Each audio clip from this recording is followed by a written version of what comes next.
زانکۆی سلێمانی و مافخراوان ئەمە بۆ ماوەی 3 ساڵە گربوونەوە بۆ کۆمەڵە ماف و داواکاری. خاڵی یەکەم بە یاساییکردنی دەرماڵە و زیادکردنی بڕەکەی و دابەشکردنی لەگەڵ موچەی مامۆسایاندا. خاڵی دووەم دەست بەجێ جێبەجێکردنی داواکاری مامۆسایان وانە بێژان و وەرگرتنی موسەکانیان. خاڵی سێم هەڵکێشانی ڕیشەی حیزب لە نێو زانکۆدا. خاڵی چوارەم دانانی خوێنکار بە ناوەندی سەنتەری زانکۆ وەکو کۆمەلگا.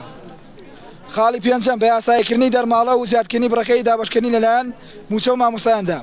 بە زووتکردنی داواکاری مەزووترین کار حکوومەت و دەستبەجێیانی ئەم وڵاتە بێن بەدەم داواکاریەکانمانەوە و تاوەکو ئێمەش ئەم ساڵ بتوانین خوێندنەکەمان ئەمزان دەین و هیچ کە محازەڕەکانمان نەفەوتێ. دەستان خۆش.